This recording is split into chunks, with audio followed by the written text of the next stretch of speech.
and of course as well some moderation in the residual, all of which contributed towards a lower outcome for CPI inflation. A man has been arrested for allegedly being in possession of 34 suspected stolen passports. The man, who is a Mozambican national, was arrested at the Lebombo border port of entry to Mozambique during an operation that the Border Management Authority, the BMA, had conducted. BMA spokesperson Meme Mokgotsi. During the routine inspection, the BMA border guards discovered 34 passports accompanied by banknotes in the suspect's possession. 32 of those passports belong to Mozambican nationals and 2 belong to Angolan nationals. A case of possession of suspected stolen property has been opened and further investigations are underway to determine the origins of the passports. Cape Town Mayor Jordan Hill-Lewis says they've been given the green light to start a public participation process on a social housing project in Rondebosch East. He says the 7 hectares of city-owned land are at the corners of Kromboom Road and 7th Avenue. Hill-Lewis says the land could accommodate 800 residential units. He says the mixed development would include affordable housing and retail opportunities. This is part of our effort that we've been making the last 2 years to get land through our city system out for more affordable accommodation in the city. And we've had good success on that. We've got more land released in the last 2 years than in the 10 years before that. We really are pushing hard. The city doesn't have a lot of parcels all over the place, but the land parcels that we do have, we are trying to move through the system and get out for more affordable accommodation. And a major study has shown that eating processed meat can significantly increase the risk of developing type 2 diabetes. Scientists from Cambridge University in the UK say their studies supported the existing recommendations to reduce the consumption of red meat. More from the BBC's Joe Inwood. By looking at data from nearly 2 million people, this study claims to have found the most concrete evidence yet that too much red meat, especially processed, raises your risk of type 2 diabetes. It found 50 grams of things like ham, bacon or sausages a day made you 15% more likely to develop the disease within the next 10 years. Unprocessed meat had a similar effect. 100 grams of beef, lamb or pork a day raises the risk by 10%. The top story at 1 o'clock, the Chief Justice designate Mandisa Maya has hailed the outgoing Chief Justice Raymond Zondo for his commitment in championing gender equality in the judiciary. The Full Circle is up next. For SAFM News, Kemudupi Makhalemeli. The Full Circle with Bridget Masinga. SA Women Struggles Journal. #Women's Month. Celebrating 30 years of democracy towards women's development, SAFM celebrates the power, resilience and brilliance of women. It's Women's Month and we honoring the incredible contributions of women in our communities, our workplaces and our homes. Join SAFM in recognizing the achievements, strengths and spirit of women everywhere. Let's uplift and empower each other today and every day. SAFM, leading the conversations that move us. SAFM, playing your music.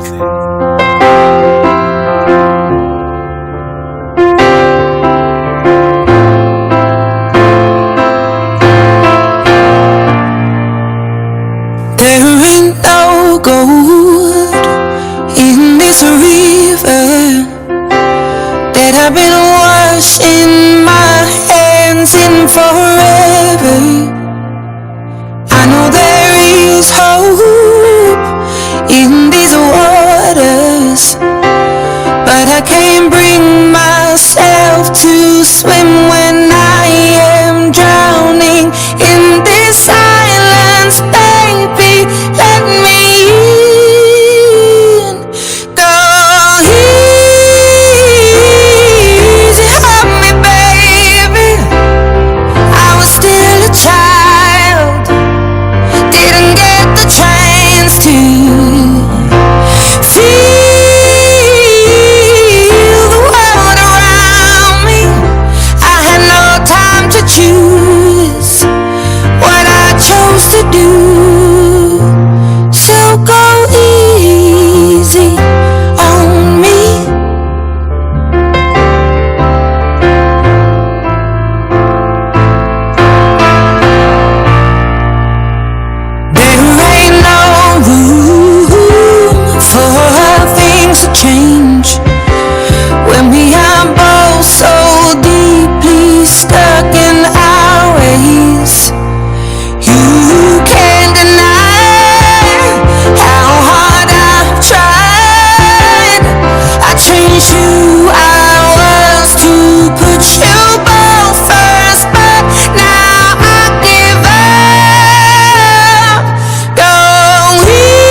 I guess technically one should have endeavored to find a song that speaks to the gravitas of the moment that is currently being flighted across the various 24-hour news channels, including our very own SABC right now, as we bid farewell to Chief Justice Raymond Zondo, ending his tenure as a sitting judge in South Africa. And winding down with a wonderful tribute that was taking place during the course of the morning. And of course, Sakina carrying through a large portion of that, of Judge Zondo's farewell sentiments in this particular setting. I'm sure there's going to be a few other farewell events to come as we get nearer and nearer to that date when Chief Justice Maya then takes to the bench.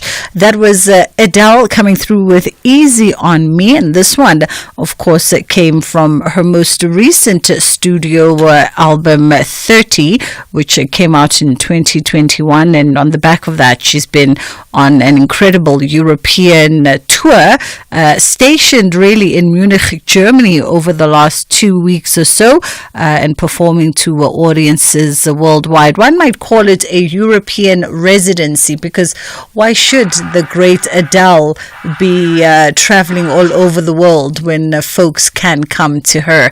It is just gone 10 past 2 o'clock on the Full Circle with myself, Bridget Masinga. We've got a lot of show coming up today. We're having a look at sexuality education and how that might fuel concerns from those who feel that it undermines African values and creates a moral degradation, rather. I wanted to say degeneration, and then I realized that degradation is actually the better word. And then also coming up today, we are going to catch up with the folks at ALX, and we're going to see how we can leverage on the digital economy. On the other side of 2 o'clock, he's stopping by for a conversation. Dion Chang, CEO of Flux Trends, and we're looking at consumer behavior and how the shifts and trends there are impacting South Africa's retail industry. So there's lots on the agenda by way of conversation and topics today. 086 000 2032 is the number that you can call us on, and 061 410 4107 is our WhatsApp line. Call us on 086 000 2032. It is the Full Circle with myself, Bridget Masinga, on SAFM. 086 000 2032 is the number that you can call us on, and 061 410 4107 is our WhatsApp line. If you'd like to send through a WhatsApp voice note, you are more than welcome to do so. And we've kicked off the conversation today by chatting to Siposetu Mase, who's a candidate for a master's degree in education at Walter Sisulu University. And Siposetu wrote an opinion piece that was featured in the Mail and Guardian. And just to loop you in just on a little bit of the topic by way of introduction, sexuality education in South Africa has ignited intense debate, particularly concerning its alignment with African values and its potential impact on morality. And while the Department of Education advocates for comprehensive sexuality education as a tool to address social issues like gender-based violence and HIV and AIDS, many parents and communities still remain skeptical. And we thought we would invite Sipose to help us unpack the thinking behind this piece. How are you doing this afternoon? Hi, afternoon, Bridget. Thank you for having me. I'm very well, thank you. And how are you? I'm great. Thank you so much for taking the time to be in conversation with us. Straight off the bat, I think anytime we talk around sexual education, particularly at a basic education level, there's bound to be some kind of strong opinion. It's very much a polarizing topic of conversation. It is a very controversial one, I must say. Yeah, and yet, funny enough, Sipo, I don't know, as you know, an academic and a woman living in the duality. Should it be controversial though in 2024, given everything that we also face as community and society? Should it really be as controversial as it's made out to be? I think the controversial part of it stems from even the fact that our constitution as well is questionable. That's the first part. So if we are having a constitution that is questionable, and some legal scholars will say that the it has been used as a dogma and something that we worship, and they are problematizing it. And even our education system now on its own is also questionable, because it is rooted on the constitution, which is also questionable. So I think that's what brings the controversy into this whole thing. You understand? Questionable So how, I though? think- Help us understand that. Questionable how? Okay. In terms of the constitution on its own is said to be westernized, right? It is founded, or it was founded on Western knowledge, right? And this is also clear on the side of education. Our education system, that is what I also argue on the article. Our education system is founded on Western epistemologies. The foundations of it, the writings, the information, the curricula, the lesson plans, whatever, the teaching and learning, everything that is involved within our education system, it is founded and rooted on Western epistemologies. And then we are not Western, we are African, and we cannot run away from that fact. And now, when two philosophies come together, there's bound to be controversy and there's bound to be conflict. So I think that is also what happens in this issue. That there are two philosophies that are different, and then they come together, and then they bring this controversy or this conflict in play. And in your Yes. article, you bring to question the tensions, as you've said, between the Western and African epistemologies, right? And Yes. and you also sort of unpack for us how education and African ways of understanding spirituality, morality, and human development at times Yes. don't speak to each other, is what I got. Expand on us a little bit on that tension and that conflict. All right. What I would say is that with Western epistemologies, the thing is they are rooted on individualism, right?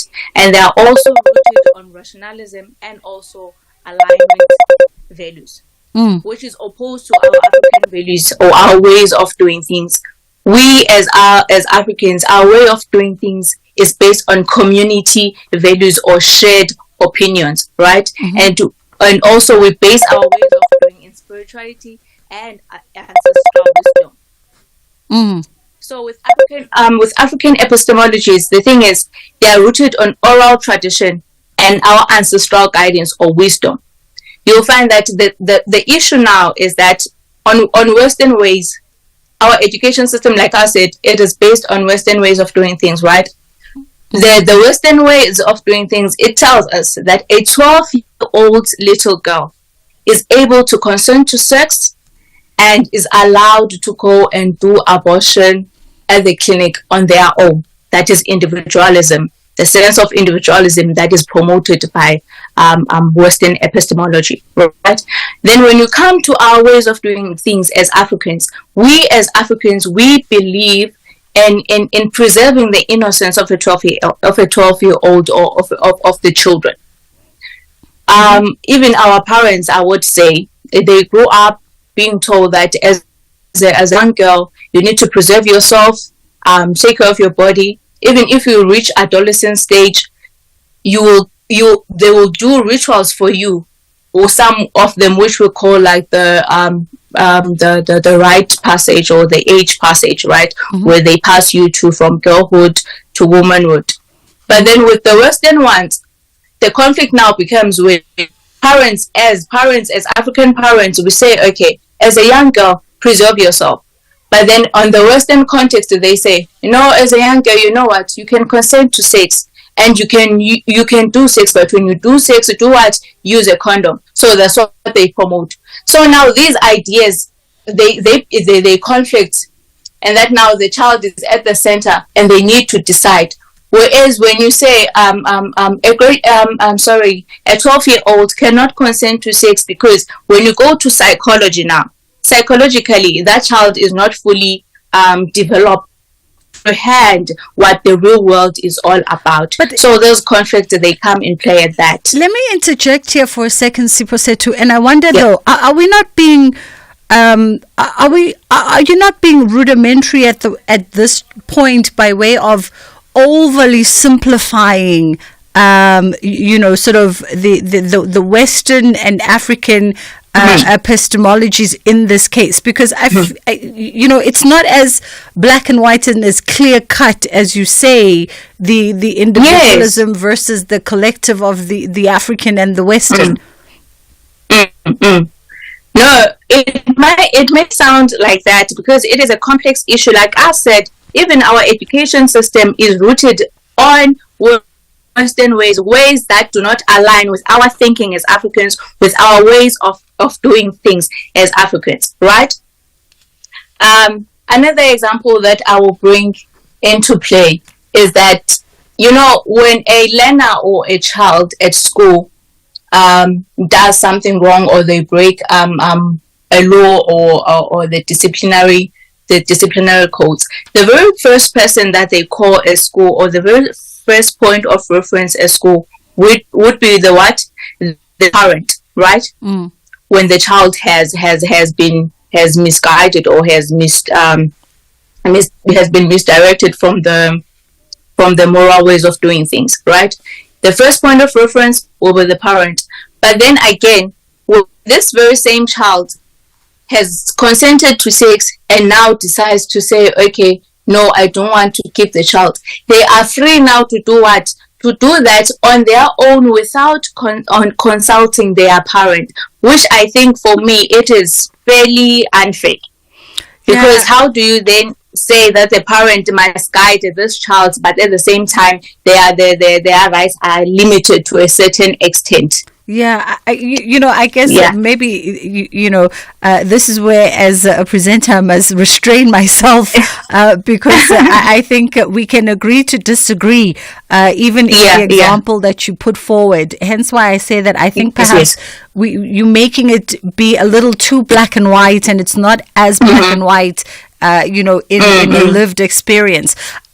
So part of the article that you put together, right, you're obviously examining the issue around sexuality education within the South African schooling context. And you put forward as an argument that a lot of parents in general are very disapproving and oppose the introduction of sexuality education in schools. But do we have the data that actually speaks and substantiates this claim of the parental views and the objections towards this? And if so, what is the objection point for parents? All right, the objection point, I think, is been and will always be that we need to preserve the innocence of our children. And recently, I heard that the Department of Education wants to implement the Bella B, right? And the parents from Limpopo and Mpumalanga. And I must note that these two provinces, they are on the list of the 5 provinces that the Department of Education has initiated and implemented their scripted lesson plans on comprehensive sexuality education. Okay. Now, these two provinces, Limpopo and Mpumalanga, the parents were on their stand. They took their stand and went out to protest against the Bella Bill, particularly against the implementation of this comprehensive sexuality education. And their stance has always and still,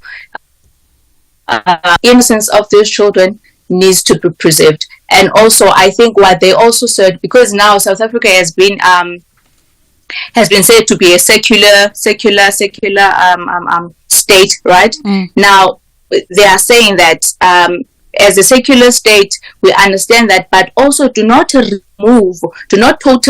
remove the belief of religion or spirituality, but because we as Africans, sorry, not South Africans, but as Africans, we believe in spirituality, right? And it helps us to be enlightened, and also to guide our moral compass. Yeah. Let me ask you. That is their stance. Let me also ask you this: is it more a by way of objection? Are parents objecting to, as you say, the innocence, the erosion of the innocence of their children? Yeah. Does it speak to maybe a lack of communicating the reasoning and the rationale behind advancing a program around sexuality education, for instance? Because also part of your article, you do highlight that the Department of Basic Education wants to use the sexuality education as an aim to eradicate social issues and ills that are facing young people, right? And we all know this. Young people don't have the right information when it comes to matters around sexual intercourse, sexual abuse, gender-based violence, HIV and AIDS, STIs, etc., etc. So there is a useful intention towards sexual education in schools. It's not. Yes. Hence, going back to my point that it's not black and white. Yes. No, I entirely agree with your point, Bridget. I think the parents also, like you said, this one is the issue of communication. Even the parents, they are saying that you guys, as the Department of Education, you are doing things without our consent, without consulting us. And I think that's one of the issues that are being problematic about this thing. Like I said, the Department of Education in 2015, they piloted the implementation of the scripted lesson plans. The parents were not aware of that, and they didn't even know about the contents of these scripted lesson plans, right?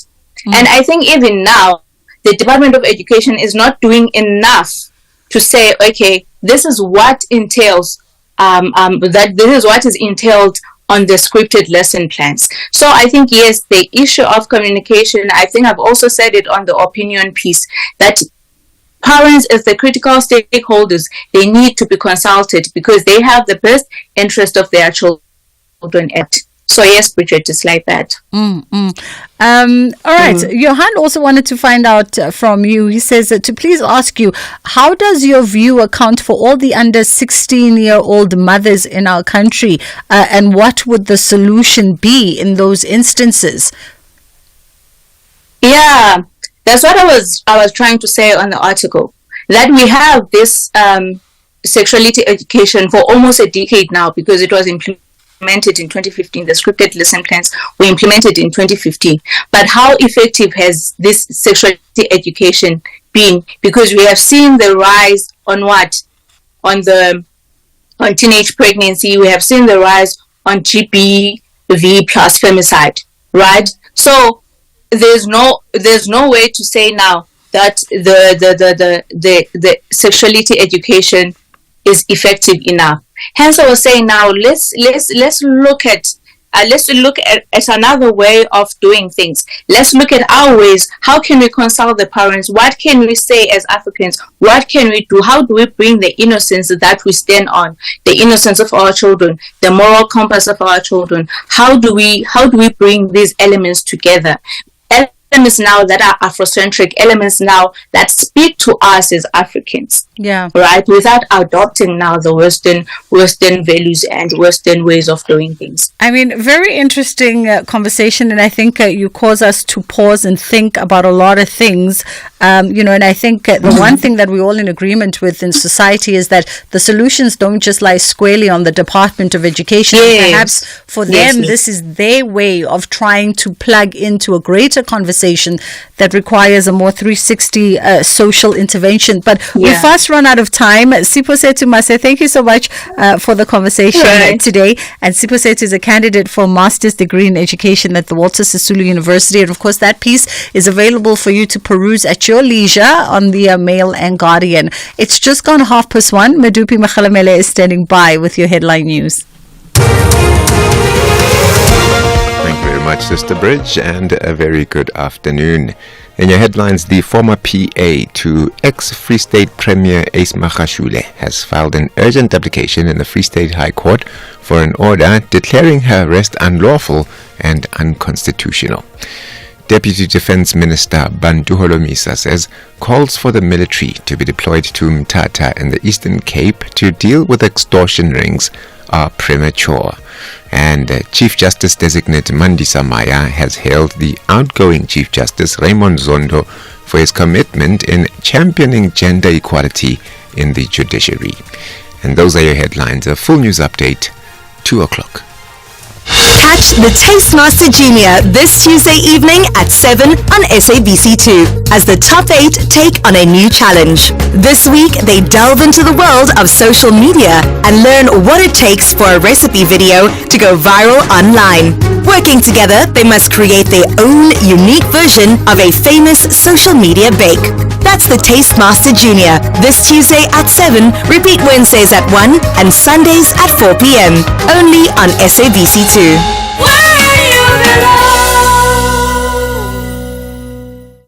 Big ups to all the women of Africa Donga. Incredible characters in various fields. When you set your mind onto something, your winning mentality is difficult to defeat. On and off the field. Your excellence in the world of sport speaks volumes. You are the great inspiration to the nation. Happy Women's Month, courtesy of SABC Sport. For the love of the game.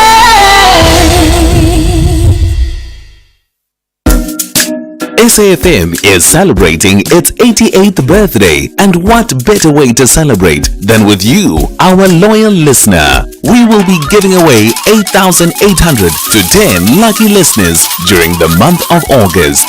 To stand a chance of winning, stay tuned to SAFM and SMS the keyword SAFM88 followed by your name to 41391 and listen to the station throughout the day where you could be selected as a winner. SMSs are charged at R1.50 per SMS. Free SMSs and SMS bundles do not apply. Happy birthday, happy birthday, happy birthday, happy birthday. You are listening to The Full Circle. It is The Full Circle with myself, Bridget Masinga, on SAFM, leading the conversation. And we thought we'd bring to your attention something, that promises to be a wonderful gathering of like-minded fellows out in Durban. And it's being hosted by our very own sister station, Lotus FM. So the SABC Night of Hope for South Africa is a historic and exhilarating evening that's not to be missed, and it's going to be hosted by the presenter of Lotus FM's Gospel Hour in partnership with the Durban Christian Center's Jesus Dome and a host of other churches and pastors nationwide. And we're catching up with Pastor Leslie Munsami, now ambassador for the event. How are you doing? I'm good, Bridget. Good afternoon to you and to all our SAFM listeners. Lovely, fantastic. Thank you so much for, making the time and allowing us to steal a moment. So let's get into the SABC Night of Hope for South Africa. This is billed as an historic event and, of course, an exhilarating one. Tell us a little bit more. Yeah, sure. Let me take this opportunity first to congratulate SAFM on your 88th birthday. Thank you. Yeah. Well, Bridget, this is the first for SABC and its various subsidiaries to host such an event. That in itself is historic. The CEO of SABC, Mr. Binza, will be there, the KZN director, Mr. Sumpiwe Mkobo, and other officials will be present at this event. And we have Lotus FM teaming up with the Cozy FM to present a 2-hour gospel night of hope to our beloved nation.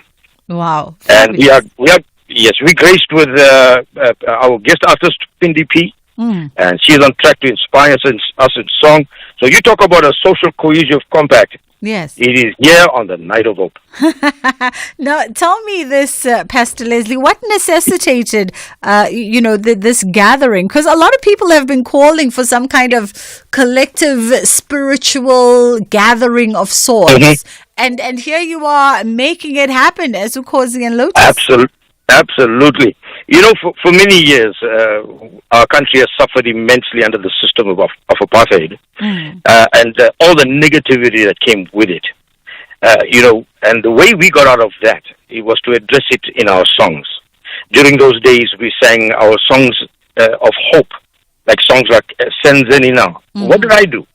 Ina Sizwe, we the African people. You know, even our national anthem was once a struggle song. Yeah. So we expressed our hope in songs. We didn't sit by idly. We spoke to ourselves. We spoke to the victims and the oppressors alike. In spite of our freedom, today, social ills continue to escalate. Unemployment, crime, corruption, poor service delivery. And this, Bridget, has a negative effect on the psyche of our people and their effectiveness. So we, as a church, we felt the need to do more than just speak to those between the four walls of our church buildings. And we want to take this message of hope to our entire nation. Yeah. So you say it's 2 hours of fellowship, 2 hours of celebration, and of course gathering for a common purpose. What else can our folks expect? I know that you've got an incredible list of VIPs, although everyone is VIP on the night coming through. Yeah, for sure. Will we also be motivated and uplifted by word? Absolutely. Hope is foundational to faith. Faith is foundational to love. Now, these are eternal values. We need to inspire eternal values in our society that's living in so much of despair. We are blessed to have an incredible lineup of leaders like Dr. Cyril Pillay, Bishop Michael Zulu, Bishop Bonga Nzimela from the Kwa Marshall Christian Center, Dr. John Torrance, who is our venue host at the Durban Christian Center. We have Dr. Johnny Isaacs on the program. We have Pastor Lazarus Pillay on the program, Apostle Mervyn Jean-Louis. These are all inspirational leaders who really love our community, who love our city and love our nation. And we have no doubt that they're going to be speaking some excellent word and prayer over our nation. Yeah. So when are you asking folks to gather? Give us the date. I don't have the date confirmation on my end. The date is on the 25th of August. That's this coming Sunday. Okay. And the program runs from 6 p.m. to 8 p.m.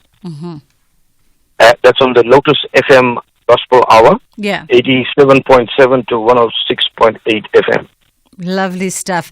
Pastor Leslie Munsami, thank you so much for the time. And of course, if you are intrigued, if you're going to be out in Durban, this is definitely something that you can attend with family on the 25th, this coming Sunday, between 6 and 8 p.m. Doors open at 5 p.m. And I would advise that you get there by 5 so that you can secure yourself a seat, because this is a free event for folks. So if you want to secure yourself a seat, otherwise you can just tune into our sister station Lotus FM, and I get the feeling that there'll also be a cross broadcast on Ukhozi FM so that you can enjoy from the comfort of your home.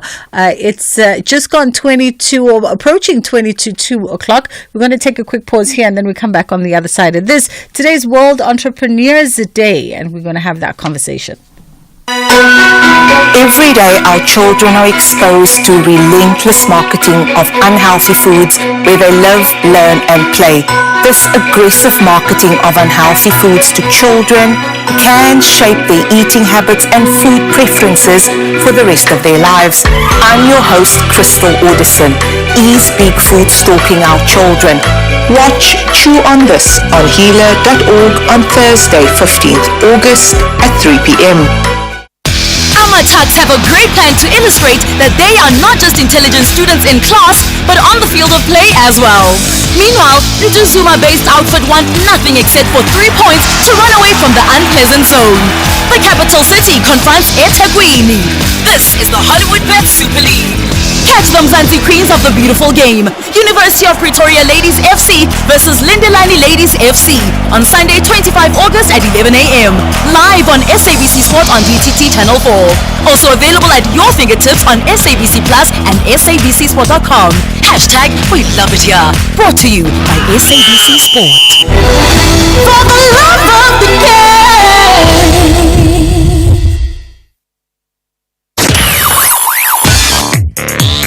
Stay on top of all meaningful, top trending stories right here on SAFM. Leading the conversation. It's World Entrepreneurs Day today, and we thought we'd catch up with the General Manager of ALX SA, Devesh Suka. So yeah, every year on the 21st of August, the world marks World Entrepreneurs Day, and it's an occasion where we obviously honor folks who have the courage to create their own paths in the field of business. Not at times the easiest thing to do, being an entrepreneur. Good afternoon to you, Devesh. How are you doing? Devesh? As we try and get Devesh on the line, how are you? Fine, thank you. Oh, there we are. Can you hear me now? It's all right. I can. Are you good? I am amazing. How are you? I'm fabulous. Thank you. So it's World Entrepreneurs Day. A wonderful day, I guess, to celebrate the spirit of entrepreneurship. But also, I think, on the converse, just a reminder that it's not often the easiest thing to do, no matter how much governments want to use it as a buzzword to sort of hype up and generate and stimulate economic activity. Not everyone is born to be an entrepreneur. Not everyone is born to be an entrepreneur, but I think everyone can sort of aspire to some sort of entrepreneurial thinking. Mm-hmm. You know, that ability to look at a problem and really want to figure out really creative solutions to solve it. And you can do that, even if you don't have your own company, but even if you're sitting in a normal job, in a space that you might not think you're an entrepreneur, but, you might be quite entrepreneurial in how you tackle some of your problems. Well, I guess we'll take that. Let's also talk about, it being a vehicle in a sort of environment like ours, where we're seeing staggering unemployment numbers that consistently rise. The majority of our young people without prospects at the moment. How viable is it for us to start nurturing and fostering that kind of entrepreneurial thinking, even if one doesn't necessarily have everything it takes to go out there and start something on their own, but to tap into, as you said, the spirit of entrepreneurship? I think it's not only viable, right? But it's critical for us in South Africa at this point in time. I mean, with the latest stats, youth unemployment, that sort of 15 to 34 age group, unemployment is over 66%, right? Which is crazy, and it's the highest globally. And that sort of entrepreneurship and entrepreneurial thinking really is for me, almost one of the keys in tackling that. Right? At ALX, we've created over 9,000 entrepreneurs on the continent, and what we find generally is that each one of these entrepreneurs employ between 5 to 7 people. Right? So it scales incredibly quickly, and they don't have to be huge companies. You could be just figuring out a solution to solve a problem in your community, and you might need 2 or 3 people to help you do that, right? So, for us at ALX, it's been a learning journey on how we sort of create and drive entrepreneurs, but we see the benefits in those numbers, right? Because ALX as a whole, our North Star is to enable 2 million young Africans to get dignified employment by 2030 and 3 million by 2035. So we have to figure out the shortest route to get someone who's a youth on the continent to dignified employment. And entrepreneurship for us is one of those key pillars to do that. And I love the fact that you also touch on dignified employment, because a lot of times when we have conversations, around the youth and getting them actively involved in the economy, it's about dignified and sustainable interventions, and those are the ones that we really need, not short-term sort of fixes that don't have a lasting solution. No, exactly that, right? It shouldn't just be, always creating a job to tick a box, right? It needs to be dignified and it needs to be sustainable. I think we're aligned in our thinking on that issue. Let's talk about the partnership. So you guys are joining forces with the NYDA.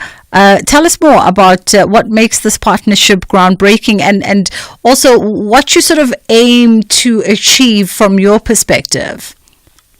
So I think for us it's coming at a critical time, right? Just looking at the unemployment crisis in South Africa.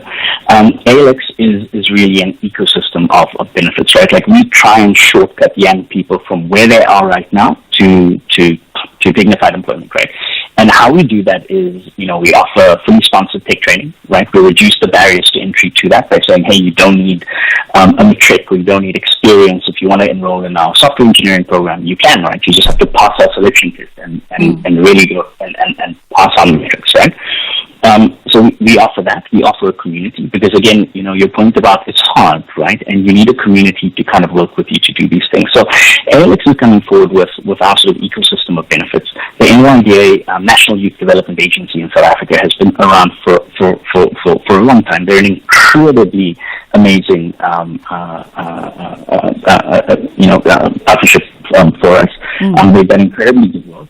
And what we're looking at doing is we're coming forward with our ecosystem of benefits, the tech training, the entrepreneurship, our community, and the NYDA, a very extensive network across South Africa, will help us reach in the most remote areas, right, ensuring that everyone has the opportunity to benefit from this. And by way of also, just sort of gearing in for 4IR, we use these buzzwords quite a lot. We live in the 4IR already. It's not something that's coming in the future, but there's a lot of conversation around the readiness of South African youth to sort of plug in and exploit the digital transformation. And also, I guess, if you are an entrepreneur, having to think about what the future looks like for you 5-10 years down the line. These are important conversations and skills and tools that young entrepreneurs should be equipping with. Talk to us about what the program speaks to by way of such. So our sort of digital skills training, it's demand driven, right? Because for us, we see tech as a means to an end, and that end being dignified employment, right? So our key focuses are where the jobs are, right? Not just in South Africa, but globally, right? Because we want to say that, listen, you're a young person, come in, do our data science course or data analytics course, and if you can't, move overseas, because most people can't, why don't you sit at home and we'll show you how to access this digital economy, we'll show you how to navigate these job boards, how to show up for these big tech companies, so you can sit at home and you can access that and earn an income, right, and be dignified employee. So our program, is very demand driven. So data science, data analytics, front end development, back end development, AWS, cloud certificates. All of these are vendor certificates. So if someone comes in and says they want to do cloud computing with ALX, they'll come out, and if they pass, they'll get an Amazon Web Services cloud certificate and a solutions architect certificate, right? Yeah. Nothing, again, you don't do this stuff by yourself. You have your community. So once you graduate, you're in the ALX community, and in that space is where we really try and give you a platform to navigate these online job boards, set up a freelance career, and that sort of thing. And then I always try and push some of our graduates into the entrepreneurship track, because I do think that even if you're not interested in starting up your own company, you will benefit from that mindset, no matter what you're doing. Absolutely. Devesh Sukha, I appreciate the conversation and, of course, the information today. For anybody that's interested in finding out more about ALX, just in general, but also specific to this program, what would be the most reliable platform? Find us online, ALX Africa, alxafrica.com, or you can, visit our socials, right? So ALX South Africa on TikTok, Instagram, reach out and so on to fill out from our team. We'll get back to you. Otherwise, you can head straight to the website, alxafrica.com. Lovely stuff. That was Devesh Sukha, General Manager of ALX. You can go to alxafrica.com if you want to find out more information. As you heard, they're also active on social media. It's just gone 10 to 2 o'clock. It's time for us to get into Kids Corner. SAFM is celebrating its 88th birthday, and what better way to celebrate than with you, our loyal listener. We will be giving away 8,800 to 10 lucky listeners during the month of August. To stand a chance of winning, stay tuned to SAFM and SMS the keyword SAFM88 followed by your name to 41391 and listen to the station throughout the day, where you could be selected as a winner. SMSs are charged at R1.50 per SMS. Free SMSs and SMS bundles do not apply. Happy birthday, happy birthday, happy birthday, happy birthday.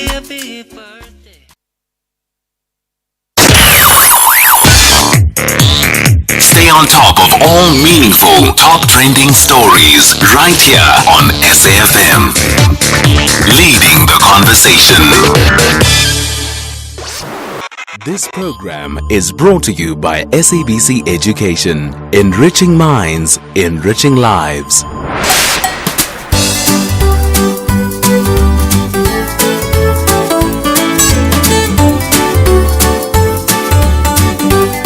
Hello, my name is Roshali. My surname is Malevo.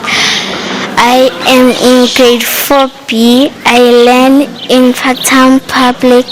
The unacceptable thing to do to teachers is when they fall, you laugh at them, and when the teacher goes, you start making noise and standing up and starting a fight. And the solution is that they must be disciplined. They must not go for break and stay in class and do their work and practice to not be noisy all the time and not be suspended. Just have distinction. Thank you. Hello, my name is Sumuki and my surname is Malimba. I am in grade 3A. And the unacceptable behavior is talking too much in class and not doing the schoolwork.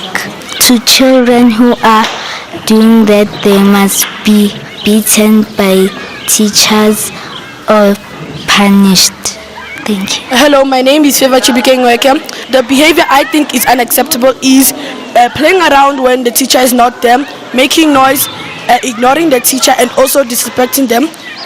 Not doing your work, busy mimicking what the teacher says, especially the student teachers.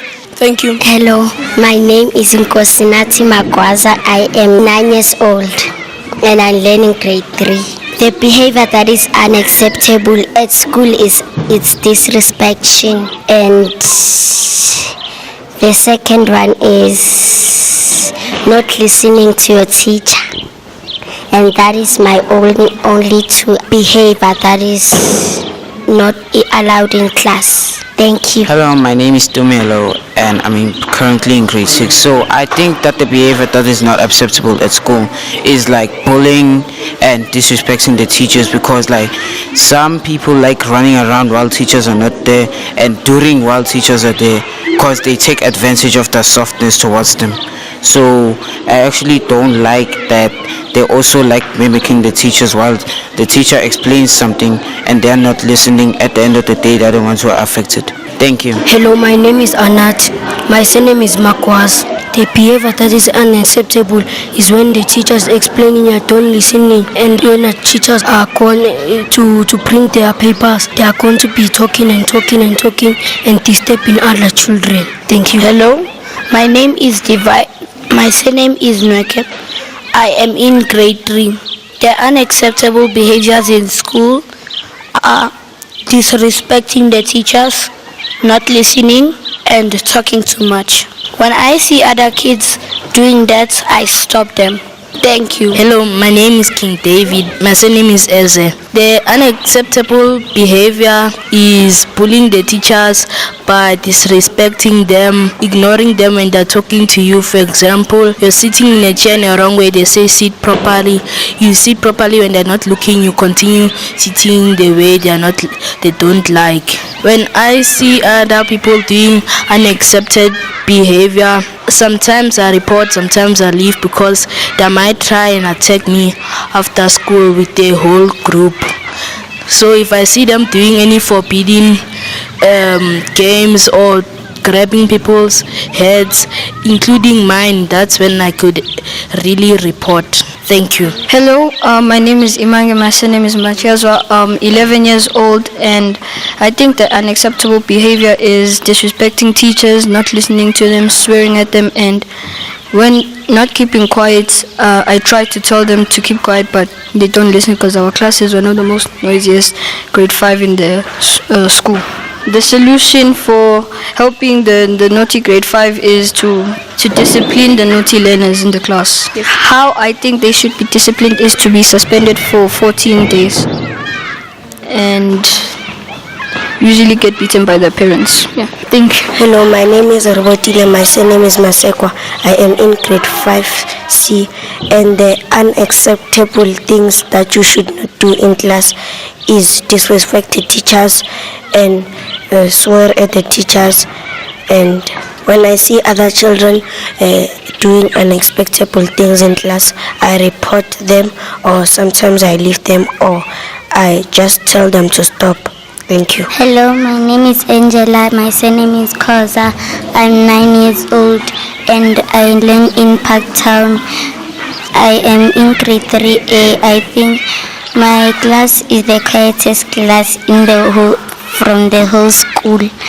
So to be disciplined, I think they must be punished by their teachers and be suspended for 3 or 2 days. An unacceptable behavior is by lying to your teacher, not respecting your teacher, and laughing at your teacher in class while she's talking. Thank you.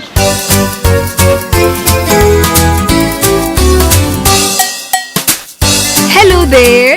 Happy Wednesday! Today let's learn about the importance of good behavior in school. Good behavior is important for fostering a positive and effective learning atmosphere. When everyone acts appropriately, it transforms the school into a safe and joyful space where students can concentrate on their studies and build friendships. Good behavior involves showing respect to teachers and classmates and adhering to school rules. Students who maintain good behavior tend to learn more effectively as they focus on their lessons without distractions. Additionally, good behavior includes being kind and supportive to others. Helping a classmate with their assignments, sharing, and being courteous are all examples of positive actions. When you engage in these behaviors, you contribute to making the school a better environment for everyone. Plus, kindness can help you forge friendships and boost your self-esteem. On the flip side, there are certain behaviors that are not suitable for a school setting. For instance, being disrespectful to teachers or peers, talking during lessons, ignoring instructions, and bullying can all disrupt the learning process. Such actions can hinder others' ability to concentrate and may hurt feelings.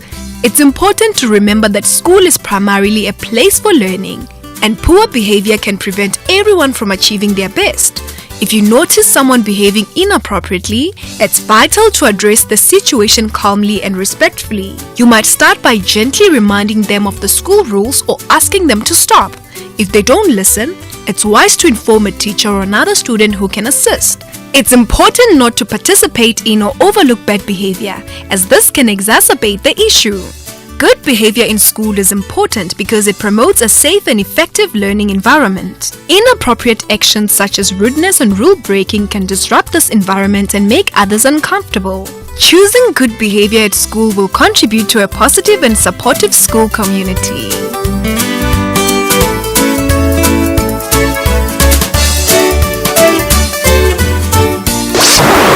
This program was brought to you by SABC Education. Enriching minds, enriching lives. Essential cover from Outsurance pays out claims in cash, allowing you to choose your own panel beater. SMS card to 43187 now.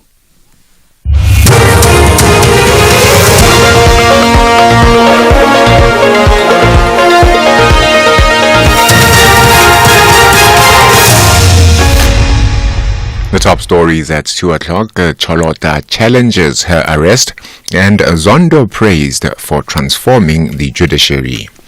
A very good afternoon. The former PA to ex-Free State Premier Ace Magashule have filed an urgent application in the Free State High Court. 37-year-old Murari Cholota wants an order declaring her arrest unlawful and unconstitutional. She contends that the 255 million rand asbestos corruption and fraud charges against her emanate from her refusal to comply with the state's demands for specific testimony on the case. The urgent matter is scheduled to be heard on Monday. Deputy Defense Minister Bantu Holomisa says calls for the military to be deployed to Mthatha in the Eastern Cape to deal with extortion rings are premature. He says he met with Premier Oscar Mabuyane and the Police Minister Senzo Mkhunu during the Cabinet Lekgotla on the matter. Mabuyane informed the Security Cluster Ministers that the extortion situation in the province was getting out of hand, especially on the Wild Coast, where there are major construction projects. Holomisa says the SANDF is ready should they be needed. The Premier is of the view that the military must be involved. Yesterday, the police department has released a statement to the effect that they are deploying detectives and police in the Eastern Cape, and we're hoping that after they have satisfied themselves and gathered enough intelligence, they can approach the president. It's only the president who can instruct soldiers. So if we are called upon to assist the police, the SANDF is ready anytime. Chief Justice Raymond Zondo has been lauded for his vigor in the face of intimidation during the contempt of court proceedings against former President Jacob Zuma for failing to appear before the state capture inquiry. Zuma was sentenced to 15 months in jail for defying the Concord order. The National Association of Democratic Lawyers says Zondo demonstrated profound commitment to the rule of law as a judicial officer. The association's Mvuzo Nojesi was addressing the special sitting in Zondo's honor as he hangs his robes at the end of this month. This significant moment in our legal history showcased not only your unwavering resolve to uphold the rule of law, but also your steadfast dedication to justice, irrespective of political pressures or public opinions. Your actions served as a reminder that no individual, regardless of their positions, is above the law. About 150 learners from various schools across the Northern Cape showcased their innovative projects at a science expo organized by Eskom. The power utility took its latest Eskom Expo for Young Scientists Regional Science Fair to Kimberley. It says one of the aims of the project is to make science, technology, engineering and mathematics subjects popular amongst high school learners. Eskom's Mutlatsi Makhari says the expo nurtures and celebrates the passion for science, innovation and creativity among young minds. Science, technology, engineering and mathematics is the future of the country. So the reason why we want more learners around the STEM environment is because of we want them to come and solve the issues that we are facing, the issues of water scarcity, the issues of electricity, the issues of energy, coming up with projects that will actually help to alleviate the issue of electricity that we are having. So that's why we want learners that are innovative, those that are into the science and technology, so that they are able to come and help us with the solutions that we need to move the country forward. And the Australian government has approved plans for a massive solar power project that could eventually power 3 million homes, export energy thousands of kilometers away to Singapore from Sydney. Australia's Environment Minister Tanya Pilbersbrook has described the Sun Cable project as the world's largest solar precinct. More from the BBC's Phil Mercer. Australia is the world's sunniest continent. The new solar and battery farm will be built near the small outback town of Elliot in the Northern Territory. The government in Canberra says it will make Australia a world leader in green energy. The Sun Cable project includes an 800-kilometre transmission line to the tropical city of Darwin. An underwater cable could eventually export electricity to Singapore. Officials have said that approval for the project has come with strict conditions to protect nature. The top story this hour, the former PA to ex-Free State Premier Ace Magashule has filed an urgent application in the Free State High Court for an order declaring her arrest unlawful and unconstitutional. For SAFM News, Kemudupi Makhaleme. And that's the news for this hour. Theft, accident and 1 million rand liability cover, all covered by Outsurance Essential. Get a quote today by simply SMSing car to 43187. Your car may be old, but driving without insurance is a risk every time you're on the road. Don't take the gamble. Outsurance Essential is affordable insurance for older cars, giving you up to 1 million rand liability cover and loads more. Plus, claims are paid in cash, so you can use your own panel beater. Outsurance Essential is priced for cars older than 5 years, valued at under 125,000 and not financed. SMS car to 43187 or call 0800 60,000 today. Outsurance is a licensed FSP and T's and C's do apply.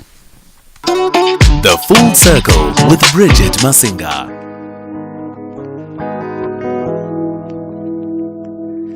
I'll be still in the quiet, in the presence of my God. Though I'm weak and fragile, I'll lay it at the feet.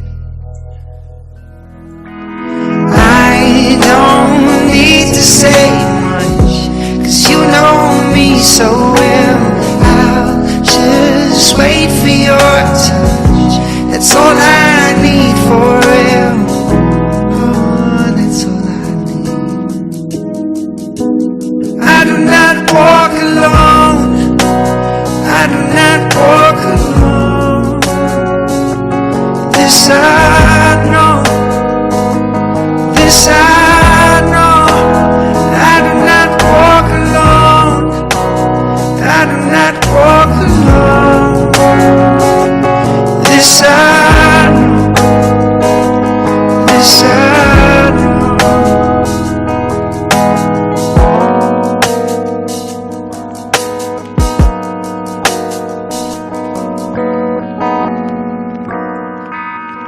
I'll be still in the quiet, in the presence of my God. Though I'm scared and weary, I won't take my eyes off the light. 'Cause I do not walk alone. No, no, I do not walk alone. This I know. This I know. I do not walk alone. No, I do not walk alone. This I know. This I know. Oh, I don't need to say much, 'cause you know me so well. I'll just wait for your touch. That's all I need for you.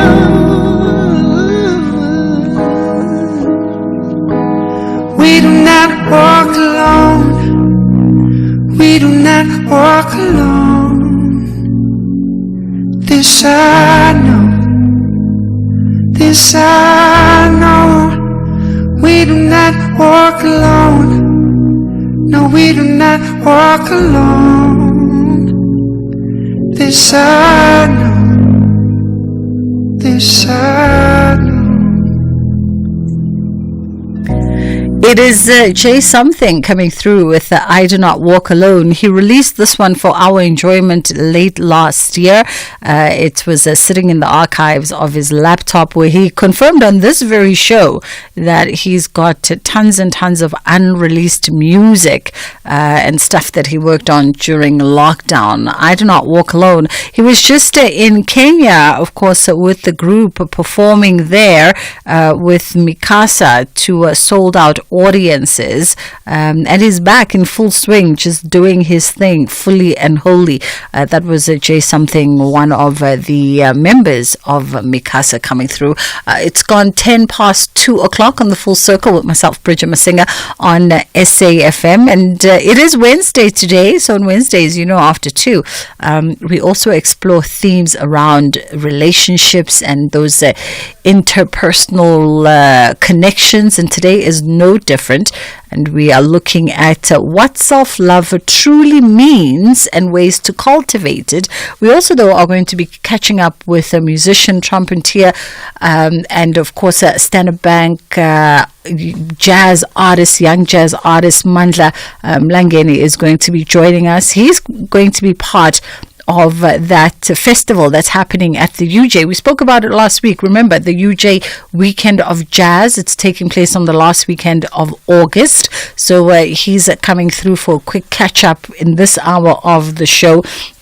And then we're going to wrap up the show by chatting to Dion Chang, founder and CEO of Flux Trends. And we're looking at consumer behavior and the shifts and trends that are impacting the South African retail industry. Let's take a quick break and then we'll come right back. Arts, culture, and robust conversations with Bridget Masinga. It's time for us to get into a conversation around self-love and what that truly means, and how do you cultivate it with a relationship coach, Tsiri Litwane. How are you doing this afternoon, Tsiri? You good? I'm very well, thanks. And how are you, Bridget? I'm great, thank you very much. All right, let's jump straight into it. Self-love, we see the term being used a lot, especially in recent years. But do we have a grasp and an understanding as to what does it mean when we actually say self-love? Sure. I'm glad you raised that. And I think we're using social media standards to define what self-love is. And with that, we end up concentrating on more the material than the emotional, the psychological, and all the feelings that is involved with caring for self. So we think self-care is buying yourself a new phone. It's all part of it, but it's more on the emotional side than the taking care of yourself financially or buying yourself or stuff. Yeah. So No, I was saying that social media has made us to believe that to show yourself love, you have to buy yourself stuff, which is far from the truth. All right. So literally, it's. I think you hit the nail on the head there too, because I can agree with you that I think we've distorted the essence of self-love with social media, particularly platforms like Instagram, where we equated with material acquisition or material purchase. And there's space for that. As you say, there is space for that, but that is not necessarily self-love. When someone like yourself, a relationship coach, speaks on self-love, you're speaking of something completely different than the material. 100%. How do we then go about, or before we even go there, let's talk about the importance maybe of things, or maybe let's even name them, the things that we are talking about before we get to the importance. Let's name them. In my mind already, I'm thinking things like self-affirmation, self-appreciation, perhaps fall into the basket of self-love. You've nailed it as well. So self-love involves, it's more internal, as we alluded earlier. It's things like being self-aware, being aware of who you are, being aware of the things that you like, the things that you tolerate, and the inverse of that. It involves being kind to yourself, because we are so harsh towards ourselves. It involves forgiving self. It involves setting boundaries. You know, they say you teach people how to treat you. So because we are so clueless as to what self-love is, we end up accepting things that people do and say to us because we ourselves are doing and saying those things to ourselves. So how do I then teach Bridget to not scream at me if I scream at myself all the time? Yeah. How do I treat Bridget not to be rude when she speaks to me if I'm rude to myself? So it involves all those little things that we overlook. When last did you forgive yourself for something you didn't know? When last did you forgive yourself for something that you did to yourself or something wrong that you did? I'll make a quick example. You failed maybe your first year university. You are now in your 30s, but that still has a hold on you because now you're saying to yourself, I'm dumb. I could have done better. This all attributes or contributes to how you look at yourself today, because now you've got that thing that's hanging on in the back of your head. You're now even scared to do things at work. You are in the workspace, there's an opportunity, you're scared to apply because, guess what, you failed your first year. There's a project that's coming up, you're scared to raise your hand because in your head you're already dumb and you won't succeed. That's a form of not being kind to self. That's a form of not practicing self-love and self-care. Yeah. And Sidi, when we talk about, the themes of self-appreciation, self-awareness, tolerance, boundaries, affirmation, self-kindness, forgiveness of self, when we talk about all these things as being and forming the items in the basket of self-loving, we're not talking narcissism here. We're not talking complete and utter narcissistic behavior and absorption, right? Yes, no, we're not. We're not. We're just speaking. I am so in tune with myself. I am so aware of myself that I know my worth. And also the power comes in not wanting to infringe those things on other people. This is where now boundaries come to play. To say, because I affirm myself so much, I every morning wake up and say, I am beautiful, I am enough, I am worthy, I am powerful, I am all of these things. I do not need the next person to affirm me or to reassure me of that. So you walk into a space, owning the space. You walk into a space fully aware of who and what you are. Now, the narcissistic behavior is when everything revolves around you. That there's a difference there. There's a difference between knowing who you are and how to come into a space or to present yourself and thinking that everything revolves around you. There's a very thin line, though, but we just need to be careful on how we go about doing it. Yeah. And I want to come back and explore more on this conversation. But for now, let's take a quick break and then we'll come back on the other side of this.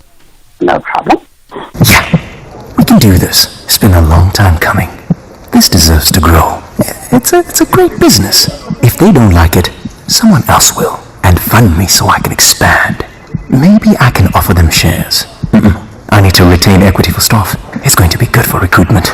Yeah. Possible begins with that one great idea. When Telkom enables entrepreneurs to make their ingenuity a reality, we grow local economies. Telkom. Possible begins here. Reigning champions of the citizens fully get it that early wins in the league serves you right when pressure kicks in. On it goes to Foden, 2-0! The master marksman, Phil Foden, you absolute beauty! However, the Tractor Boys believe they have what it takes to prevail in the Big Boys League. Burns again, another opportunity, it burns! This is the Premier League. Catch the exciting battles battle between Manchester City FC and Ipswich Town FC on Saturday 24 August at 3 p.m. Live on SABC3 and at your fingertips on SABC Plus. Also available on sabcsport.com. Hashtag we love it here.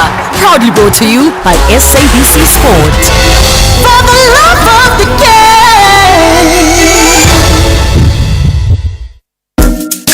SAFM is celebrating its 88th birthday, and what better way to celebrate than with you, our loyal listener. We will be giving away 8,800 to 10 lucky listeners during the month of August.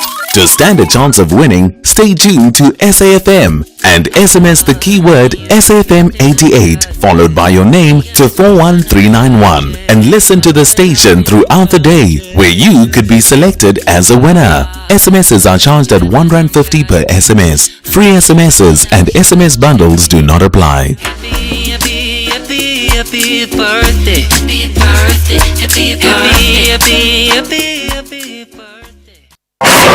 Arts, culture and robust conversations with Bridget Masinga. It is the full circle, and we're in conversation with Tsiri Litswane, who's a relationship coach, and we're talking around self-love. It's Wednesday after all, and Wednesdays we like to look at things that develop us as human beings, especially after 2 o'clock. And Tsiri, we were talking about, you were pointing out the fine line between self-love and crossing into narcissism, right? And that got me thinking. Young people use the term self-love. We had Sibu Mabena here just the other day, and she was talking about it's important to self-love, to know yourself, and speaks to self-love. Yes. Yes. Okay. So you are with me with that point. Yes, I'm with you. I was just affirming. I was just agreeing that we are on par. Okay. And then tell me this. When one sort of has this self-love and this self-love, the awareness of oneself, what causes it though?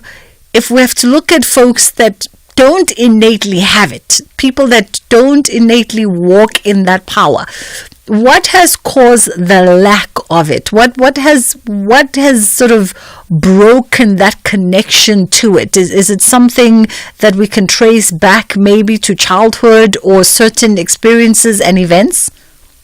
Definitely. I just learned a new term now, self-love. I'm using it every day.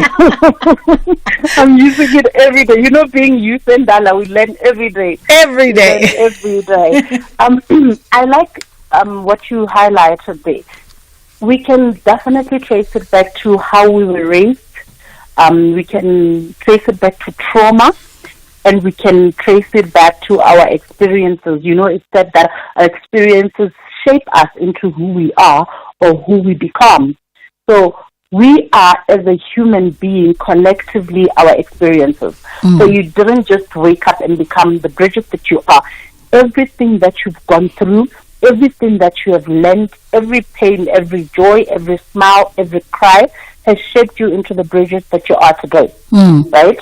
And unfortunately for some of us, we were raised in environments that did not speak to that. We were raised as flowers that were not watered enough. We were raised as gardens that were neglected. So you grow up with this thing of, I'm not worthy, I'm not enough, because nobody has ever told you that. So because it's new to you, you grow up with this expectation or with this knowledge of who you are. And we can't blame you because that's the only thing that you know. Yeah. Right? And then the opposite is somebody that grew up in a different environment that can come up and appear as self-carved. So for the other people that are not self-carved, it's their experiences, is their lack of affirmation when they were young. That's why now I'm so big on people that are parenting young people to say that the work starts at home. Charity begins at home. Also with self-love, it begins at home. Reaffirm your child. When they do well, applaud them. We speak on the 5 languages of love. Yeah. Words of affirmation is one of them. That's a huge part of raising a child, because the more they hear it, the more they believe it. If your parent is constantly telling you, you are beautiful, you are smart, you are intelligent, it is not going to matter what the outside world thinks or says about you. You have grown in a home that has affirmed you enough. You have grown in a home that has nurtured you enough, and that's how you come out to the world. Yeah. And I think with everything that we're talking about here, right, it also doesn't mean that your awareness of all these things means that perhaps you are not also in tune with your weaknesses or the areas of you that could require a little bit more development and a little bit more attention, because it's a yin and a yang. Yes. Correct again. You just reminded me of something. I was watching the Miss South Africa pageant, and one of the contestants said she is just now only learning that her sensitivity is not a weakness, but rather it's a strength, because it puts her in a position where she can be empathetic with everyone. Puts her in a position where she can understand where everybody is coming from. So even in those areas where we are not strong, it is still an advantage, because it says you are here, but there's still so much work that can be done. Or you are here, but it makes you also so relatable to the next person, because you are able to lower yourself to their level or to deal with everybody at their level. So you are able to go higher or even lower, depending on what the situation requires you to be. Absolutely. Let's re-emphasize why it's so important to nurture this sense of, one self-love and loving oneself. The importance of this in just our social psychological development as human beings. You're coming in hard. I would say it is important for this to be nurtured, so that in every area where you are required to step in, you step in as fully yourself, with no doubt. Because sometimes we go into rooms that we are meant to shine, but because we are so meant, or so rather used to dim our light, you dim your light even in a place where your light is required. The room will not be as bright without your light. But because you are so used to dimming your light, and you are so used to not being enough, you're not going to show up as your full self. You are always going to be reserved. And we are not saying being reserved is wrong. Yeah. But there's instances or opportunities where they don't need you to be reserved. They need you to step up boldly so. So being aware of all of these things helps us to fully engage and fully be ourselves and live the life that we are meant to live. I always say that you need to live the life as the best version of yourself. You can only live as the best version of yourself if you know each and every area of yourself, and if you show up for yourself the way that you're meant to show up. So if you've done all the care, you've done all the awareness, you've done all the shaping, you've done everything, you fully show up as the best version of yourself. In our final moment, Siri, how do you advise somebody who didn't grow up in environments that nurtured them, in environments that sort of encouraged, the sense of self-awareness, self-love, self-love, but now they want to pour back, they want to pour into that empty cup all the good stuff, all the healthy stuff. How would you advise to go about that? What are some of the tools that they should be dipping into? The deep questions again. So, the first thing is knowing that you can't pour from an empty cup. What it basically means is you cannot give people what you do not have. You can't give people what you are not full of. So it's also said that we meet people at the level of how far or how deeply we know ourselves.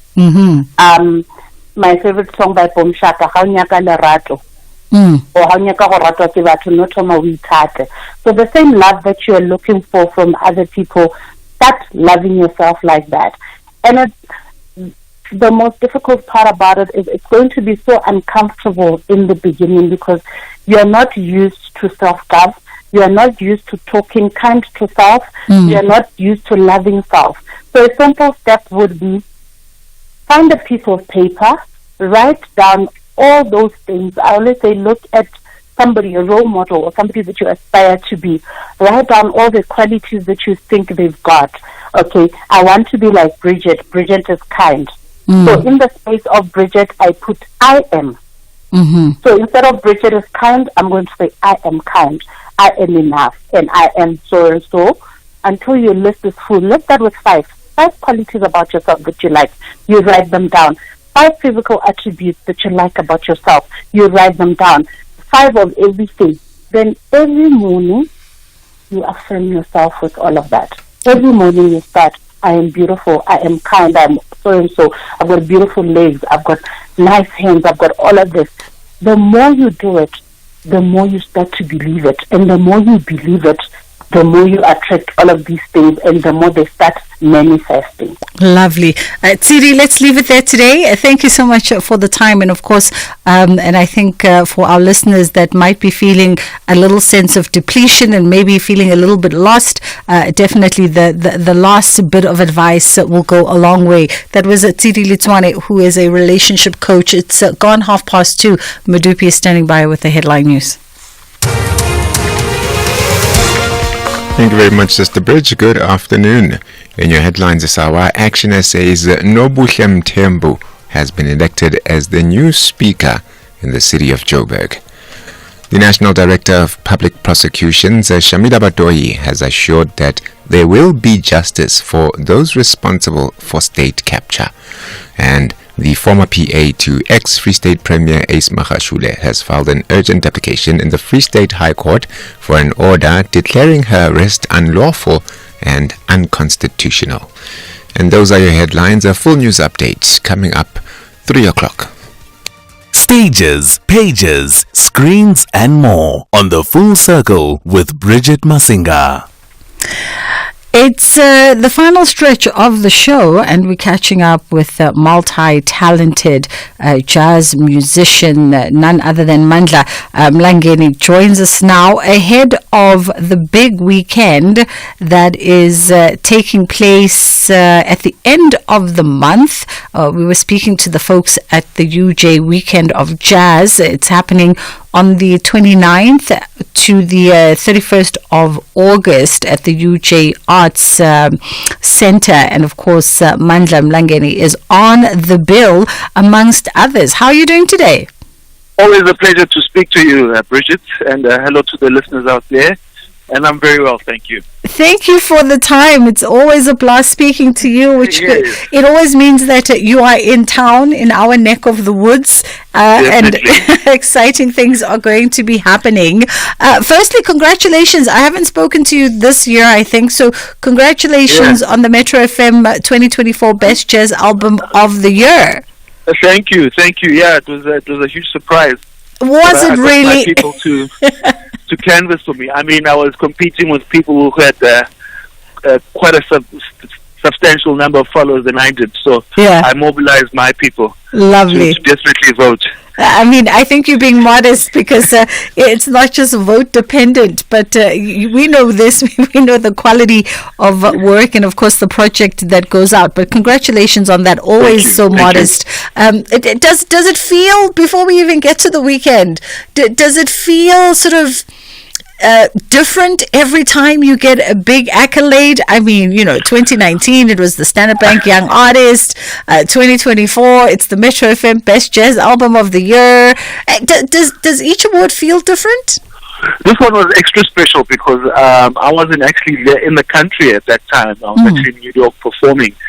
So hearing news from my mother, who actually collected the award for me, was like the best thing that could ever happen, because she was, were representing me, and it was kind of a vote of confidence in many ways. Yeah, so it felt really special. I love it. And I guess kudos to Mom as well for having her moments, because she's been on this journey with you since forever. Yes. And it was a validation of sorts. Yes. To say that at least I'm doing something right, and she can take credit at least for once. Absolutely. Does the validation though, Mandla? I wonder. We always call you, a young jazz artist, but young in age, not necessarily young in experience and contribution. And I wonder at this point in your trajectory, as you continue on this path towards greatness, is validation something by way of recognitions? I wonder how you feel about it, because people are always, depending who you ask, there's some people who go, it's wonderful when it comes from your peers, right? Because everybody needs their peers to give them that nod. And then there are others who go, oh, well, with or without it, the work is the most validating part of the journey. What's your sentiment? I mean, it's two sides of the same coin. It's always good to create work that you are proud of. And it's always great for that work to be acknowledged. And most of the times when we do work, it doesn't even get acknowledged or let alone played on radio. So for that kind of work, especially the oratorio, which was reflecting on the violent histories of our past, to be acknowledged on such a platform, felt that at least somebody's listening and people are paying attention, and especially since we put so much work in actually making it a success. I love it. Let's talk about this performance that's coming up. There's much excitement about this. People are craving sort of live music in this city. And this is one of those festivals that causes a lot of excitement, the UJ Weekend of Jazz. And you performing, you taking to one of the stages. Definitely. I'm looking forward to it. I'm actually bringing my band from Cape Town, the Tune Recreation Committee, which will feature Africa Mkhize on piano, Nicholas Williams on bass, Joshua Klein on drums, and our special guest, actually, Joburg-based musician Vuma Ian Levine on guitars. And we'll be performing on the 29th of August, and tickets can be bought on the platform called Plankton. Yeah. And I'm also happy to be featuring alongside Gabby Mutuba, who's on the 30th, and Keenan Mayer on the 31st. I mean, it's a wonderful lineup. We were talking to UJ just last week about it, and it's an incredible lineup. Lots of really fabulous sort of new leaders of the new cool in the world of jazz. And I'm still grateful that they consider me cool enough to be performing there. Ever the modest person. So what's in store for some of your sort of your fans, your followers, people who love what you do and people who followed your career? I know there's also going to be a sort of exclusive session that's hosted by my broadcast sister, Sis Brenda Sisani, as well as part of this lineup. Oh, we've actually had that. Oh, that happened already. This was this past Sunday. And it was quite interesting, and I enjoyed it. But what is going to be special about this performance is that we're going to be bringing the relaunch of the album by TRC entitled "The Future Is Now," which actually hasn't been performed in Johannesburg. So that's the treat. So Joburg audiences can expect live renditions of music recorded from that album. Lovely stuff. Well, listen, have an incredible performance at the UJ Weekend of Jazz. And between then and now, I'm sure you're going to be quite busy. That was, of course, Mandla Mlangeni coming through. He's taking to stage for that Weekend of Jazz. If you're going to be in Johannesburg, 29th to the 31st of August at the UJ Arts Centre, and Gabby Matubi is also forming part of that, as well as Keenan Mayer is also coming through to be part of that festival. It promises to be a good one. If I remember correctly, I think they said that tickets were available at Quicket, if I'm not mistaken. It is either Quicket or Web Ticket, one of the two. It's approaching 20 to 3 o'clock as we get into the break. Just talking to Mandla, I'm reminded of Jay-Z, the rapper and business mogul. He's quoted as saying that, we wanted to be recognized not because we needed it, but because we've earned it. And I think that's quite the distinction, right? Quite the distinction indeed. 20 to 3 o'clock on the Full Circle with myself, Bridget Masinga on SAFM.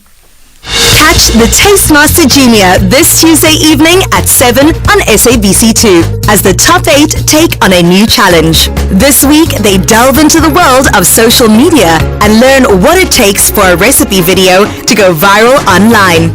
Working together, they must create their own unique version of a famous social media bake. That's the Tastemaster Junior this Tuesday at 7, repeat Wednesdays at 1 and Sundays at 4 p.m. only on SABC2.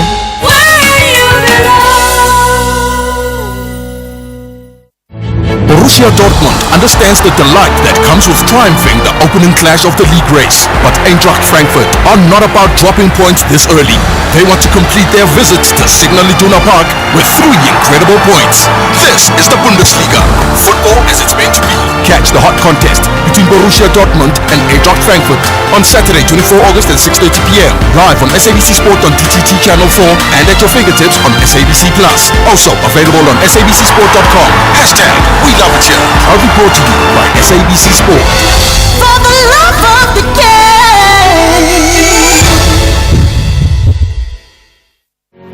Get ready for a magical night filled with hope and positivity at the Night of Hope event, 25th August, 6 p.m. to 8 p.m.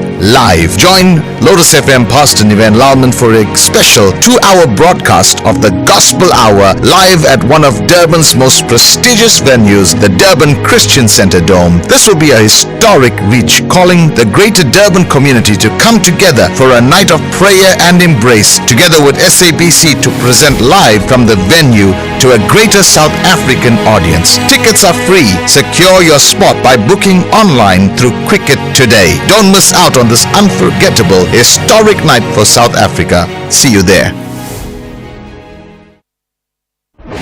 You are listening to the Full Circle. As we enter our final conversation for this afternoon with founder and CEO of Flux Trends, Dion Chang, and they say that the retail industry, which we know is a significant contributor to South Africa's GDP, is navigating a rapidly evolving landscape that's shaped by shifting consumer habits and economic pressures. And Dion is here to unpack some of the trends that they are finding and some of the shifts that are impacting the South African retail industry. How are you doing, Dion? You good? Bridget, how are you doing? Good, thanks. I'm great. Thank you so much for taking the time. Listen, as I was reading some of this pack today, I came across a term where you say there's been a rise of the hermit consumer. What in the good golly is a hermit consumer? Well, it's a phrase that was actually coined by The Economist.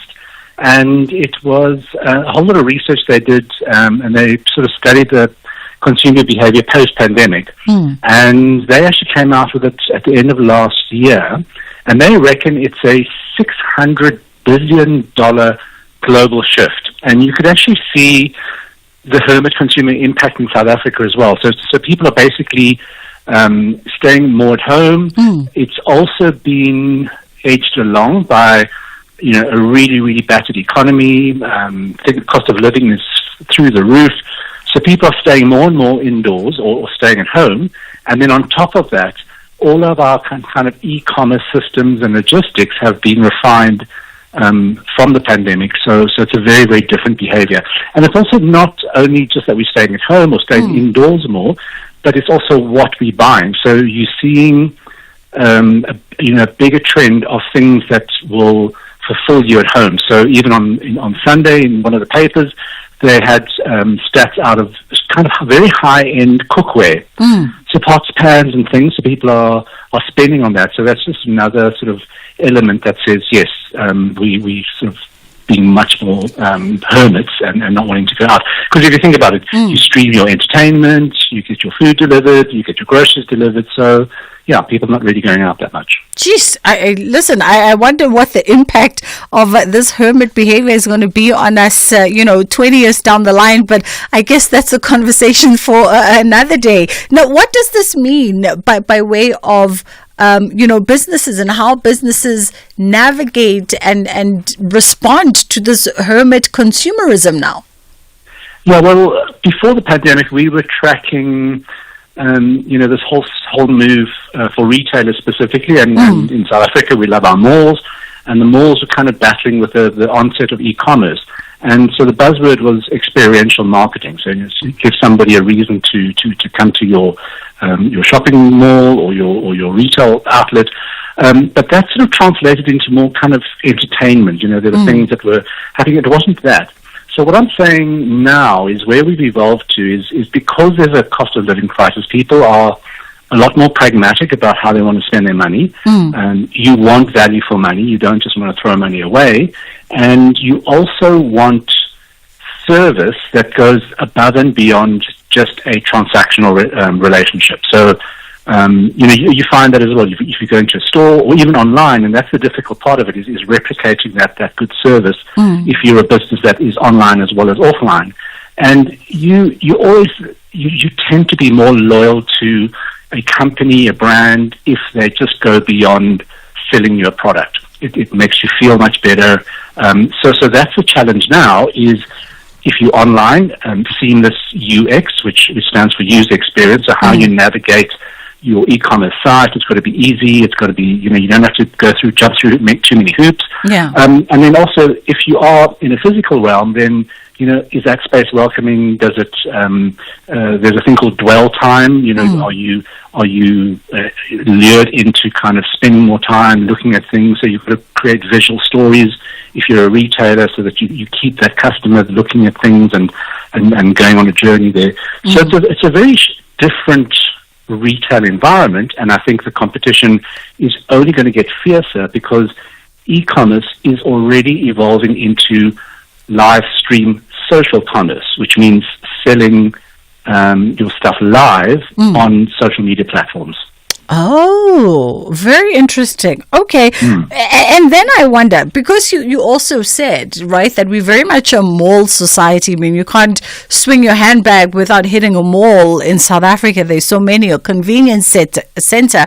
Are we also moving more towards sort of this more integrated hybrid kind of retail trends now, South Africa, or are we still gung-ho on brick and mortar? I know I'm still gung-ho on brick and mortar. We are. I mean, look, there's a lot of mixed-use buildings and developments going up. I know, say for example, in Cape Town, there's a lot of development inside the central business district. But something that made my heart sink a little bit was another report that said in the next 3 years we are due to build another 101 new shopping malls in South Africa.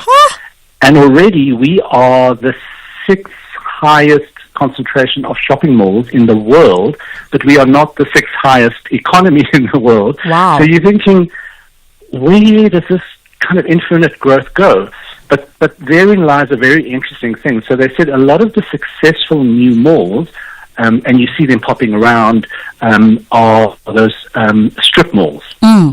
So they're not those huge behemoths that you get lost in underground parking. You don't know where you parked your car and you don't know which entrance to go into. Yeah. They're kind of very convenient, ground level, long malls that have some restaurants and shops and everything, and you go there for that convenience. So I think the strip mall is going to grow. But if you are the owner or a manager of one of the big behemoths, then you best pull your sleeves up and your socks up, because there's a lot of work to do there. Absolutely. I mean, we see it with, and I think, there was no anticipation. We see it here in Johannesburg with Fourways Mall, for instance. Just before COVID, they went through that big rebuild and revamp, expanding, in the hopes of attracting new retailers, new clientele, and all the rest of it. And half the mall lays quite sadly empty, for the most part. Exactly, Bridget. And if you look at that area, there are another 4 or 5 malls centered around, within stone's throw distance of that big mall. So you just think, how do you compete, and how do you manage, and if you're a brand, how do you not cannibalize yourself by opening in every single outlet, open an outlet in every single mall that you think you should be in. Well, this gives a lot, or requires a lot of thinking. from those getting into business, specifically if we're talking retail, right? Because you have the big chain retailers that also directly compete with the moms and pops. And so what should the moms and pops sort of entrepreneur be thinking about who wants to get into the retail space? Yeah, look, I mean, sadly, globally you're seeing a disappearance of the mom and pop shops, which is very, very sad. And because of just sort of state of economy, trying to scale up e-commerce or getting that e-commerce going. But I think it's also about sort of setting something very, very unique. So you are seeing a more kind of there's a concentration of buying local in South Africa. So there's an appreciation of something that is supporting of a community, that is supporting of a small business or something that is local. So even because of the pandemic, there was in business there was a term called nearshoring. So when all the logistics and supply chains, we were reliant on China for a lot of sort of mass-produced stuff for manufacturing clothes and everything. And when those supply chains started getting very, very wobbly during the pandemic, you've seen even the big players in South Africa near shore to have either their factories, they've kind of reinvented some factories locally or otherwise closer to Mauritius or something like that. But coming back to the mom and pop shops, I think it's setting something that is very, very unique. And now, strangely enough, with the rise of social commerce, it is easier to kind of to use social media, whether it's TikTok or Instagram, to be able to have that, a quick marketing and quite a wide reach. So you've got to get a bit more social media savvy, but it is going to save you a lot of money compared to setting up very, very elaborate e-commerce structures. Those are very, very expensive. And then it's to kind of piggyback onto existing structures. So, for example, not many people know it, but if I can mention the brand, like Pet Stores, actually has a parcel, counter-to-counter parcel network distribution. So you can use it like a postnet or something to just deliver parcels around there. So companies like e-hailing companies like Uber, you can send a parcel. So it's starting to think very, very differently about logistics and how you can do it much more affordably and on a much more smaller scale, but still have that kind of social media presence. So I would say for the smaller retailers, look at the rise of social commerce, and the next step, if I can push you into the future, is live streaming social commerce, is where you're sitting live on social media platforms. Very interesting. I mean, listen, you just blew my mind with that Pep Stores example. I didn't realize. So I can buy something here and then send it to you in Cape Town and you pick it up there? Yes. So it's actually called Paxi. Wow. So they, I use it as a kind of a business case study of really amazing innovation and doing what is not core to your business. Yeah. And so, that is like saying, well, we've got so many stores around the country, why don't we use a delivery network and use our stores as that network? So and you sit back and you think, but that's genius. Why hasn't anybody thought of that before? But that's the point. It's a really, really clever way of saying, well, we have an existing network, so just use it for something else. And that's what they've done. Yeah. Wow. Now, doubling back to, social commerce and how do people exploit that? Because I feel as if unless you're a tech-savvy Gen Z, and you sort of born and integrated into these digital platforms, it's easier for you to migrate and figure out ways to exploit social media platforms for your business. But we also have a lot of millennials playing in the space, right? A lot of millennials who are a little reluctant, case in point myself, to even integrate social media and exploit it just for what it was intended for. Now you're adding another layer to it. How do we make that transition a little bit easier for those who might be less efficient or proficient and also a little reluctant? Yeah, so just a platform like Instagram, has already divided their business model. So you can have your social as we all know and love Instagram, but you have a business model as well. So there's two parts. So very much like Facebook. Facebook you can do just as a social media kind of way of things, but then there's a business side of using what they call virtual shop fronts on Facebook. So the Facebook the social media platforms are gearing up to make it easier, and because the competition is so fierce, each platform is going to make it easier for you to put a business online and to do that. So I would say if you want to ease yourself into a hot bath slowly, to use a little image in your head, is if you don't want to go full on and try and create an e-commerce site on social media, then at least start marketing and getting your numbers up and getting the word out there. For example, so it doesn't have to be even selling a product. So I've had some kind of stresses and with age, your hip and everything like that. And I found an osteopath on Instagram, and I actually started looking at his website, and he's in some tiny little town in the UK, but he's got very, very useful videos, and now I know about him. So you just think, well, so how can somebody who's not in London or a big city, how come I've got access to him and what his services are? I mean, that said, is how you present what your service or product is. So it's to make it easy for people to be lured in, to want to find out more, like I did about this osteopath. And you can just start building the building blocks that you can start for your business. Awesome. And just in my final point, in our final short moments, you're also saying that a lot of brands are moving more into the resale and rental space, what you're terming the re-commerce boom. That's really interesting because I think it's to do with the states of economies, and there's also the other trend of sustainability. So people don't want to be wasteful. So you are starting to look at vintage in a very, very different way. It's not secondhand, and specifically in luxury brands, this is the growth area of it. So what's interesting, there's two things. So firstly, people are wanting that vintage Gucci bag or the Yves Saint Laurent in the heyday of this, and it's become very, very collectible. So on the one hand, it's that kind of collectible and not really nostalgia, but it's a status symbol because you've got this vintage piece. Yeah. But on the other hand, we're seeing it we're tracking trends in Asia, and that's where the luxury market are kind of just pinning all of their hopes because it's such a huge market. It's an emerging middle and upper class market, so they want the luxury goods. So all of your luxury brands are really pushing there. But there you see a new millennial customer want something very, very different.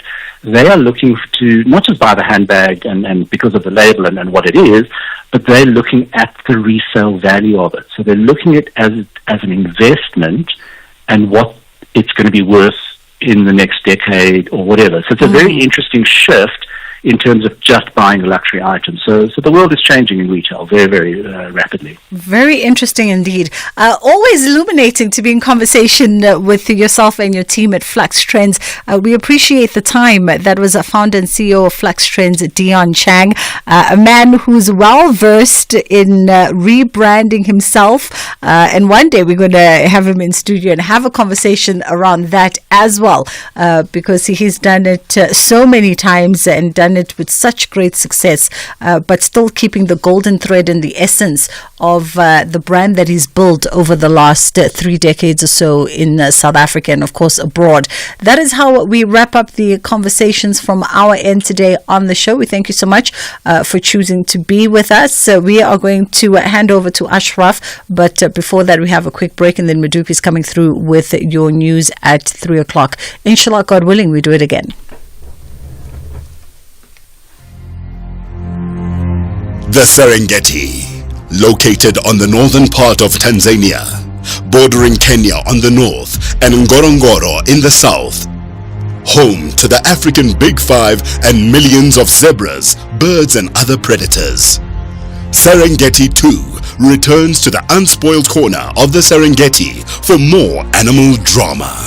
There's humor, heartbreak and nail-biting tension. as new characters move in and familiar faces continue their stories. Channel your inner adventurer with Serengeti 2, Sundays at 6 p.m. only on S3. Open up. 18 teams are back on the hunting ground. No one wants a loss or a draw. They are all searching for maximum points in every encounter. This is the Bundesliga. Football as it's meant to be. Do not miss out on the 2024-2025 Bundesliga season. Catch the action live on Saturdays at 6:30 p.m. Live on SABC Sport on DTT Channel 4 and at your fingertips on SABC Plus. Also available on sabcsport.com. Hashtag We Love It Here. Proudly brought to you by SABC Sport. For the love of the game.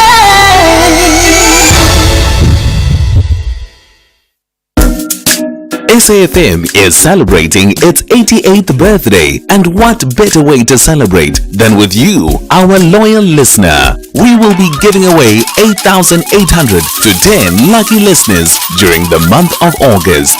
To stand a chance of winning, stay tuned to SAFM and SMS the keyword SAFM88 followed by your name to 41391 and listen to the station throughout the day where you could be selected as a winner. SMSs are charged at R1.50 per SMS. Free SMSs and SMS bundles do not apply. Happy birthday. Happy birthday. Happy birthday. Happy birthday.